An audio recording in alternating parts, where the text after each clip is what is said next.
नमस्कार, आप देख रहे हैं आज तक। मैं हूं गौरव सावंत। रूस यूक्रेन युद्ध में जबरदस्त नया उबाल आया है। इस समय यूक्रेन ने दावा किया है कि रूस ने आईसीबीएम यानी इंटरकॉन्टिनेंटल बैलिस्टिक मिसाइल डेनिप्रो शहर पर चला दी है।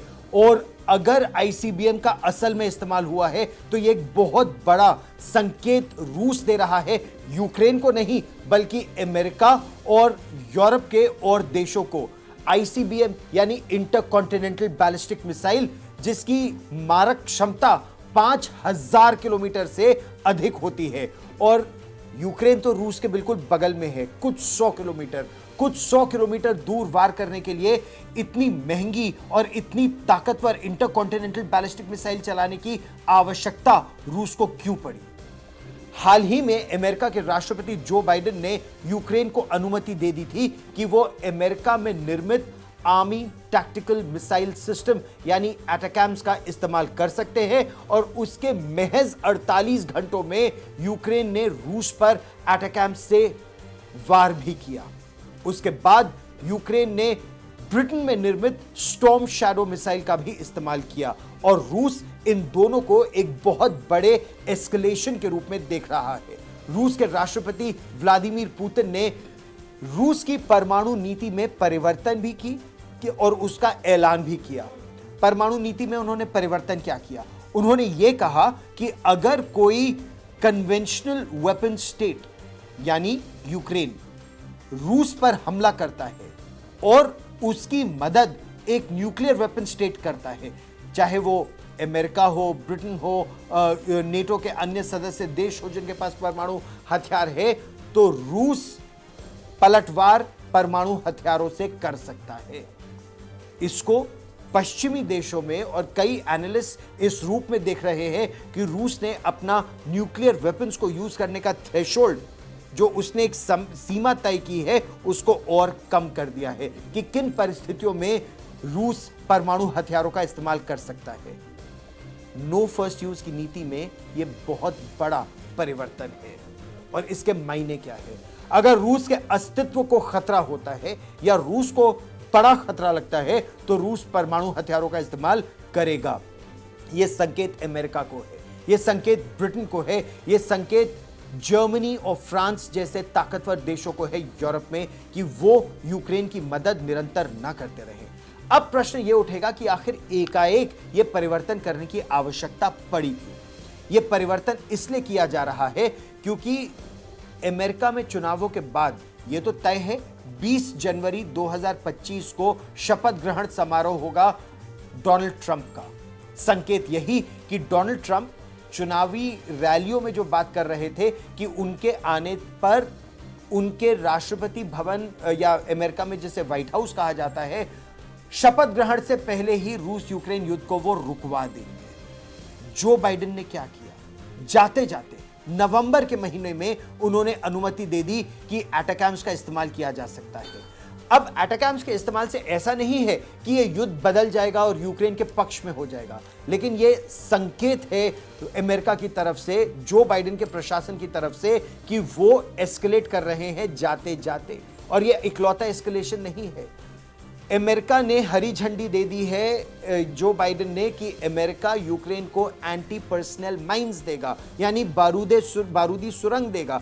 एंटी पर्सनल माइंस क्या होती है?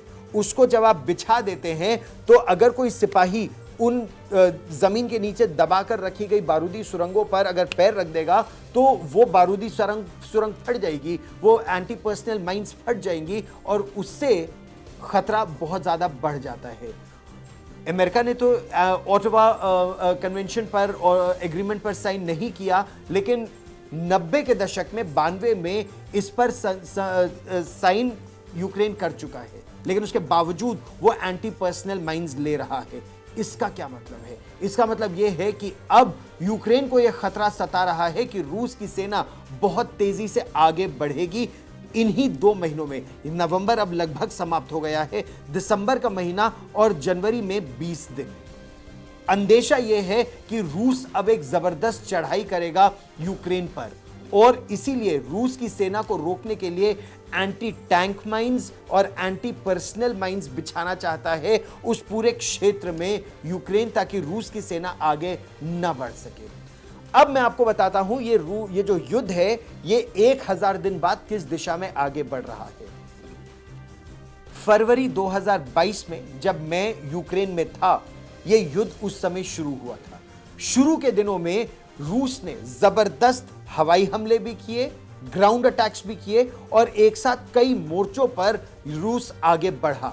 यहां तक कि रूस की बख्तरबंद गाड़ियां और टैंक कीव शहर, जो यूक्रेन की राजधानी है, उसके अंदर तक आ गए थे। लेकिन जो रूस ने यह सोचा था कि वो हफ्ते में, 10 दिन में, 15 दिन में, ज्यादा से ज्यादा महीना 2 महीना में वो कीव पर कब्जा कर लेगा और ज़ेलेंस्की का, वोलोदिमीर ज़ेलेंस्की जो यूक्रेन के राष्ट्रपति हैं, उनका तख्ता पलट कर देगा, ऐसा हुआ नहीं।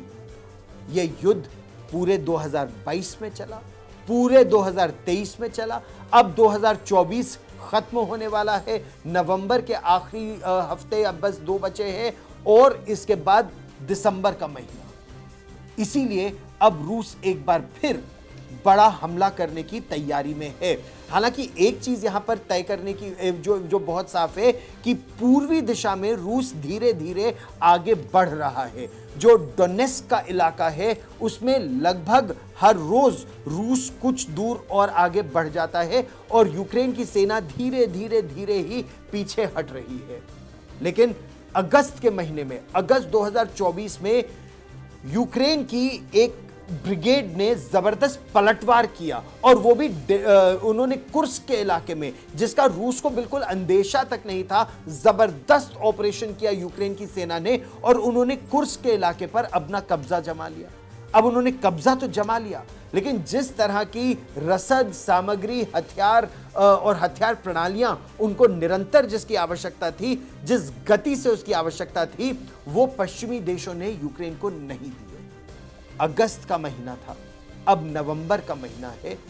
इंच बाय इंच रूस की सेना कुर्स्क के इलाके में भी आगे बढ़ रही है। कुर्स्क का काफी इलाका रूस की सेना ने खाली भी करवा दिया। खाली करवा दिया यानी इतनी जबरदस्त उसने ऑपरेशंस उस दिशा में करने शुरू किए कि धीरे धीरे यूक्रेन की सेना पीछे हट रही है। हालांकि अभी भी काफी इलाका कुर्स्क का यूक्रेन के कब्जे में है, लेकिन क्या जनवरी तक यूक्रेन उसे अपने कब्जे में रख पाएगा?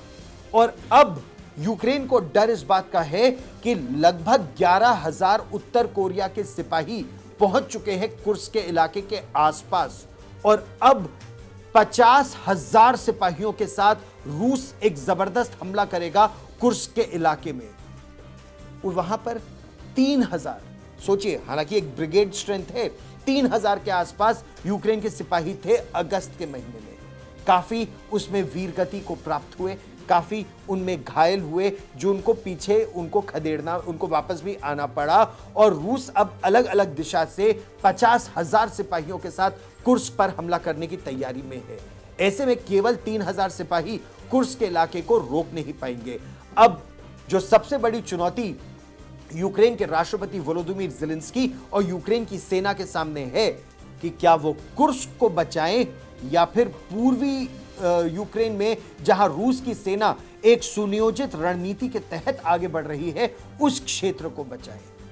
एक बहुत सोची समझी रणनीति के तहत रूस की सेना इस समय आगे बढ़ रही है और अगर इस तरह की खबरों में सच्चाई है कि लगभग 11,000 उत्तर कोरिया के सैनिक पहुंच चुके हैं, उनकी ट्रेनिंग चल रही है। किस तरह की ट्रेनिंग चल रही है? उनकी ट्रेनिंग इस तरह से चल रही है कि शीतकालीन युद्ध यानी सर्दियों में जो युद्ध होता है उसमें किस तरह से लड़ा जाए।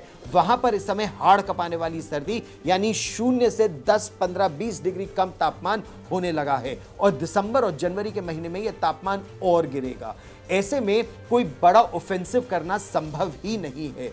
ऐसे में यह होता है कि जो सेना जहां टिकी रहती है वो वहीं बैठ जाती है। लेकिन अगर ऐसी परिस्थिति में रूस की सेना कुर्स्क की दिशा में भी आगे बढ़े और पूर्व की दिशा में भी आगे बढ़े तो यूक्रेन के लिए चुनौतियां 2 मोर्चों पर बहुत ज्यादा हो जाएंगी और इसीलिए यूक्रेन यह चाहता है कि लंबी दूरी तक मार करने वाली मिसाइलें उसे बड़ी संख्या में लगातार मिलती रहे। उसके पास कुछ मिसाइलें हैं, कुछ का इस्तेमाल उसने अभी से कर दिया है, वो क्या चाहता है? यूक्रेन की रणनीति यह है कि जैसे ही 50-60 हजार सिपाही रूस के और उत्तर कोरिया के एक जगह इकट्ठा होंगे तो वो लंबी दूरी तक मार करने वाली मिसाइलों से उन सैन्य ठिकानों पर जबरदस्त वार करेगा ताकि रूस की सेना इकट्ठा ना हो सके और एक बड़ा वार ना कर सके। ये जो अलग अलग मिसाइलें हैं, इनकी क्षमता क्या है? रूस के पास जो मिसाइलें हैं जिनका इस्तेमाल अभी करने की बात चल रही है, उनकी मैं आपको श्रेणियां अलग अलग बताता हूं। रूस ने अगर इंटरकॉन्टिनेंटल बैलिस्टिक मिसाइल का इस्तेमाल किया है, जैसा यूक्रेन का दावा है, यूक्रेन की वायुसेना ने यह दावा किया है कि आईसीबीएम का इस्तेमाल हुआ है, तो आईसीबीएम तो 5000 किलोमीटर दूर वार करने में पूरी तरह से सक्षम है। उसके अलावा किंजाल हाइपरसोनिक मिसाइल का इस्तेमाल भी किया गया है। हाइपरसोनिक यानी आवाज की गति से 5 से 6 गुना ज्यादा तेज मिसाइल वार कर सकती है। हाइपरसोनिक मिसाइल को आप रेडार सिस्टम पर देख तो सकते हैं, लेकिन जब तक आप पलटवार करें यानी आप अपना मिसाइल डिफेंस सिस्टम को इस्तेमाल करें, उससे पहले ही ये इतना जबरदस्त वार करती है, अपने ठिकाने पर वार कर देती है कि जो मिसाइल डिफेंस सिस्टम है वो लगभग काम करना उसका न के बराबर सफल होता है। ये तो हुई हाइपरसोनिक मिसाइल की बात। आईसीबीएम की हमने बात की, उसके अलावा कई और मिसाइलों का इस्तेमाल किया है। जो कीव मीडिया है उसका क्या कहना है? उसका कहना है कि RS-26 सॉलिड फ्यूल आईसीबीएम का इस्तेमाल आज सवेरे किया गया।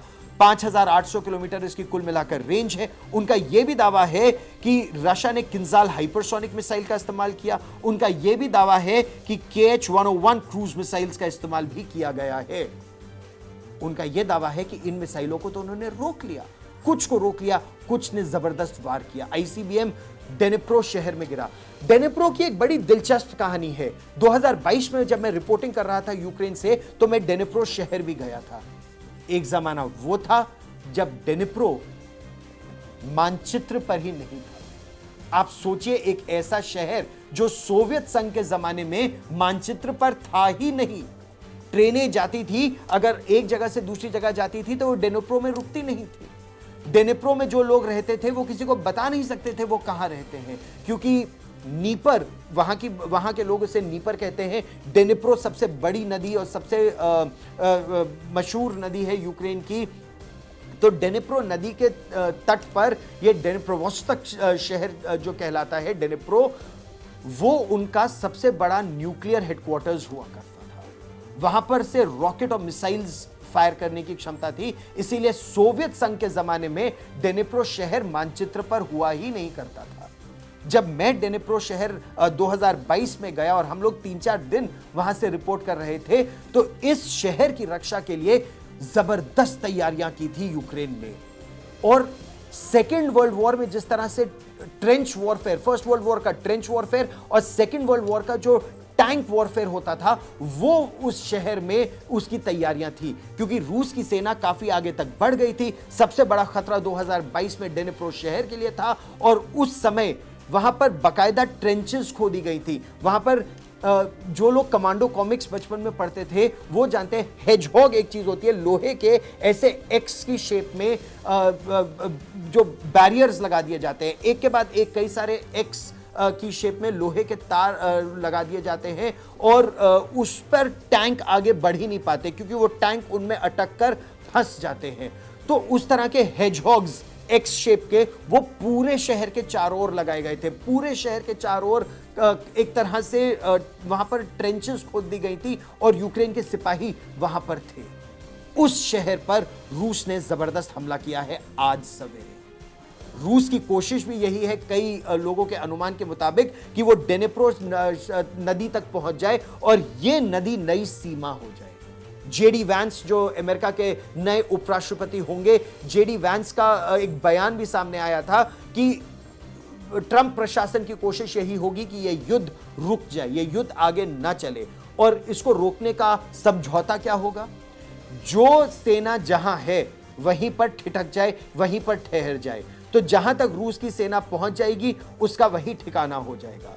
यूक्रेन की सेना आगे नहीं बढ़ेगी, रूस की सेना उसके आगे नहीं बढ़ेगी, एक डीमिलिटराइज जोन बनेगा और यूक्रेन यह आश्वासन देगा कि वो अगले 20 साल तक, अब ये बात एक्सपर्ट्स और एनालिस्ट कह रहे हैं कि यूक्रेन यह आश्वासन देगा कि वो 20 साल तक नेटो में शामिल होने की जिद नहीं करेगा। रूस ये आश्वासन देगा कि वो और आगे नहीं बढ़ेगा। और इसीलिए यह बात बहुत महत्वपूर्ण हो जाती है कि यूक्रेन कुर्स्क पर अपना कब्जा बरकरार रखना चाहता है। क्यों? क्योंकि जब समझौता होगा तब जमीन का आदान प्रदान हो सकता है कि यूक्रेन उसी परिस्थिति में कुर्स्क का इलाका, रूस का जो इलाका है कुर्स्क का, तभी छोड़ेगा जब रूस यूक्रेन का इलाका जो 2022 के बाद उसने अपने कब्जे में किया है उसे छोड़े। तो यह सोच यूक्रेन की है और ऐसा विशेषज्ञ कह रहे हैं। औपचारिक तौर पर तो राष्ट्रपति ज़ेलेंस्की ये कह चुके हैं कि वो 1 इंच भूमि नहीं छोड़ेंगे। वो तो चाहते हैं कि क्राइमिया भी उनको वापस मिल जाए, लेकिन ये लगभग आज की परिस्थिति में तो असंभव सा लगता है। रूस ने अपनी स्थिति बहुत ज्यादा मजबूत कर ली है। अब यह युद्ध अगले 2 महीनों में, यानी जितना नवंबर का समय बचा है, जितना दिसंबर का समय बचा है और जो 20 जनवरी तक का समय है, एक बार डोनाल्ड ट्रंप व्हाइट हाउस में आ गए तो उनकी कोशिश तो यही रहेगी कि जो खाड़ी युद्ध है, यानी इजराइल और ईरान के बीच जो युद्ध चल रहा है जिसमें हमास और हिजबुल्लाह और हूथी विद्रोही शामिल है, वहां भी अंकुश लगे और रूस और यूक्रेन के बीच युद्ध पर भी अंकुश लगे। क्योंकि इस युद्ध से सबसे ज्यादा ताकतवर अगर कोई हो रहा है तो वो चीन हो रहा है। चीन अपनी शक्ति निरंतर बढ़ा रहा है, रूस की शक्ति भी क्षीण या कम हो रही है, अमेरिका के भी हथियार लगातार खत्म हो रहे हैं। जिस तेजी से अमेरिका हथियारों को बनाना चाहता है उसको अब और उस पर प्रयास करना पड़ेगा और ताइवान की सुरक्षा पर भी अब खतरा मंडराने लगा है। इसीलिए रूस के पास जो उसका मिलिट्री इंडस्ट्रियल कॉम्प्लेक्स है वो तो उसके हथियार तेजी से बना रहा है।